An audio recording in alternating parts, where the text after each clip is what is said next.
eu e meus sócios, a gente sempre teve uma mentalidade de visão de longo prazo, tá? Tem até um mantra que a gente deixa literalmente lá na parede. Se você for em Fortaleza, no escritório de Fortaleza, ou em Alphaville, ou em São Paulo, qualquer escritório nosso tem escrito assim, ó: trocamos o que queremos agora pelo que mais queremos. Isso é um mantra para a gente perceber que tem coisas no curto prazo que são muito mais sexys, ou são muito mais, trazem muito mais vontade do que às vezes você olhar para o longo prazo, né? Então, isso tudo na vida, da alimentação à saúde, de prazeres da vida normal, cotidiana, a investimento. Então, eu acho que a gente sempre teve esse mote de olhar o que a gente queria fazer de fato e o que era foco. E, para mim, primeiro, pessoas que querem investir, elas têm que saber o que elas querem e o que elas não querem. E muitos empresários ou pessoas mesmo, CLTs ou concursados, elas não sabem exatamente o que elas não querem e elas acabam sendo invadidas e, para não dizer sequestradas, de um caminho que pode ser, inclusive, de investimento. Eu vou falar de investimento, mas eu quero, na verdade, ter outra palavra que significa isso, que é de construção, né? De construir coisas.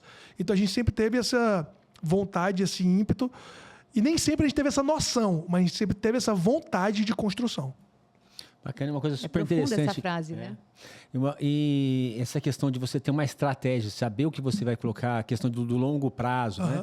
Porque se você não tiver um perfil de investimento, você começa a investir para tudo quanto é lado diferente e acaba perdendo um foco e aí acaba não obtendo resultado, né? Dentro dessa ótica, né, o que eu acho que era interessante a gente pensar, né? São várias empresas que você investiu aqui, investiu também no mercado imobiliário aqui no Brasil e começou a investir no mercado imobiliário nos Estados Unidos, né? Como é que foi essa questão do por que investir no mercado imobiliário? Como começou essa questão do investimento imobiliário para vocês? Olha, eu sempre gostei. Resta dizer que quando eu era estagiário, eu vou falar que talvez eu esteja falando há 17 anos atrás, 18 anos atrás, talvez. Será que estou fazendo a conta certa? Há muitos anos atrás. Muitos anos atrás, com saláriozinho de estagiário, eu nem era noivo, eu nem estava ainda com data para casar, mas deixa eu guardar uma parte aqui do dinheiro e essa outra parte, o que é que eu vou fazer? E até por influência de família, minha mãe principalmente, deixa eu começar a pagar esse apartamentinho aqui, lá no subúrbio, que se eu não precisar dele, eu vendo. Se eu precisar dele, eu moro. Então, deixa eu tirar isso da minha vida, esse valor, e já ficar plantando, construindo, né? Essa construção. Eu sei que até ter esse tipo de noção, vontade, é até raro, ainda mais, porque eu nem sei como é que a construtora ela autorizou esse tipo de financiamento, porque eu não era para ser aprovado, porque eu era um estagiário, não tinha nada no meu nome e estava ali só botando centenas de reais por mês para que eu pudesse construir alguma coisa. Então, eu acho que desde família, vamos dizer assim, eu já gostei de olhar o lado imobiliário como investimento, como uma solução para... Eu não tinha, nem era ainda empreendedor, nem empresário. Então, peraí, o que é que eu posso construir e me multiplicar aos poucos, fazer o dinheiro trabalhar por mim, agora ou depois? Porque eu sempre fui assim, se o cenário der certo, isso é bom. E se der errado, eu sempre pensei assim, para torcer para que a coisa dê certo, mas se ela der errado, eu não ter uma perda, um prejuízo.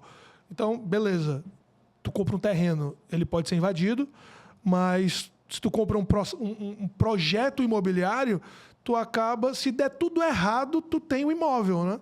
Se der tudo errado, tu ainda tem alguma coisa. Então, lá no começo, eu estou falando aí, eu tinha, 18, 19 anos, foi assim que eu comecei a pensar. Bacana. Uma coisa super interessante que você comentou, né? Investir, né? É um mix ali onde você coloca risco versus rentabilidade, resultado, né? Versus rentabilidade. Né? E o mercado imobiliário, ele traz muito essa questão de você conseguir ter uma rentabilidade interessante em algo que é palpável, né? Você, por exemplo, hoje você tem muita questão de criptomoedas, ativos assim que são muito sedutores, que você tinha comentado, né? Só que eles trazem uma volatilidade, né? Uma questão assim que pode, sim, você pode investir hoje e acabar nos sustos tirando dinheiro e voltar a crescer de novo. Então, é uma questão muito mais volátil. A questão dos imóveis, né, é uma coisa muito mais segura e rentável a longo prazo. Não tem... ninguém faz mais terra, né? É um bem escasso, né? E, assim, a questão dos imóveis só são construídos porque tem demanda para aquela construção, né? Então, é um bem que realmente que ele traz a segurança e, ao mesmo tempo, a rentabilidade. Isso ajuda muito. E nesse olhar, né? Quando você começa a investir no Brasil e depois faz o primeiro investimento com a gente nos Estados Unidos, o que levou você a fazer esse investimento nos Estados Unidos e por que você não fez esse investimento antes? Olha, acho que tudo é uma construção, né? E o estilo das pessoas também diz muito aonde elas vão investir, né? Por exemplo, tem gente que olha para a cripto como um dos investimentos quase que principais dentro do leque de diversificação. Tem outros que olham como o dinheiro da cachaça para ser colocado e pingado a conta gotas. Você não tira do leite das crianças, mas você tira da cerveja e da cachaça para colocar lá. E isso vai dividir opiniões, porque tem muito a ver com o estilo, com a confiança, com o conhecimento sobre aquilo, né? Então, se eu fazer aqui uma rápida retrospectiva, desde que, vamos lá, eu vinha de estagiário, trabalhei no mundo de operações financeiras, fui me envolvendo muito nessa parte de operações financeiras, reestruturação, turnarounds, recuperações judiciais, e até com isso foi que a gente montou na minha vertical, né? Tem várias outras, minha vertical de consultoria, fundamos o grupo PWR, que hoje está fazendo 12 anos. Legal. Então, hoje estamos comemorando 12 anos de grupo PWR. Do grupo PWR foram acontecendo de ter outros investimentos intranegócio, abrindo verticais de novos portfólios, contratando gente, trazendo sócio, reinvestindo no core.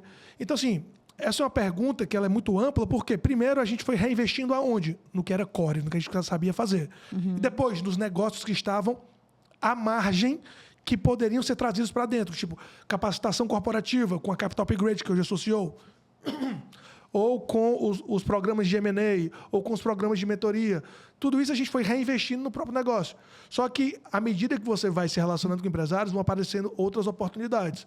Aí a gente foi entrando no mundo imobiliário em paralelo, mas no mundo corporativo com base no private equity sem ser private equity. Começamos a investir no mundo da alimentação, viramos sócios da Vignoli.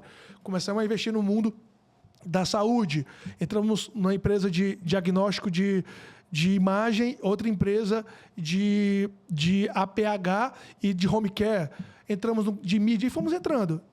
E a parte imobiliária, no começo, era mais uma diversificação para coisas que a gente gostaria muito de fazer por dois objetivos. Vamos comprar esse imóvel porque no lazer nos atende e como investimento ele vale a pena. Sim. Porque a região tende a se valorizar e se a gente desistir de frequentar ou se a valorização não acontecer, ele é um ativo que serve para eu usar de garantia de crédito para retroalimentar o próprio negócio. Então, quando você vai percebendo o jogo empreendedor das possibilidades, se você olha única e exclusivamente para o retorno, o ROI da coisa, você às vezes pode se questionar. Mas no caso de imobiliário, a gente sempre olhava para coisas que eu já iria comprar na minha PF para usufruir, eu só trazia outras camadas que não perdesse, ou que pelo menos tivesse a probabilidade grande de ganhar valor de dinheiro no tempo, que isso me ajudasse a montar ativo no balanço mesmo, para que eu pudesse, se precisar, usar isso como um lastro para pegar crédito em banco. E se os outros 3 não fossem mais necessários, que eu pudesse, inclusive, alugar e remunerar, porque estava num ambiente que outras pessoas poderiam se interessar. Então, a gente fez isso no apartamento resort que tem, né? A gente tem até hoje no Nordeste, no mesmo raciocínio em Santa Catarina, no mesmo raciocínio em outro lugar, lá no Porto das Dunas, que é ali no Beach Park. Então a gente já foi meio que criando essa nossa tese de eu vou usufruir, se der errado, vai valorizar, se der errado, eu ainda posso alugar, e se tudo der errado, eu ainda posso usar como um ativo de lastro para eu pegar dinheiro para investir no meu core. Então, isso foi parecendo muito natural. E a pergunta, por que eu não fiz isso antes? nos Estados Unidos, acho que por desconhecimento mesmo. Por desconhecimento.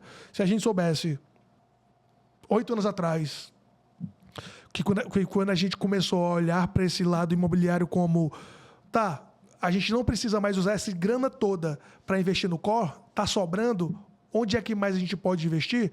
Se talvez a gente soubesse disso 8 anos atrás, eu digo não, talvez, na verdade, muito provavelmente a gente teria entrado nisso 8 anos atrás.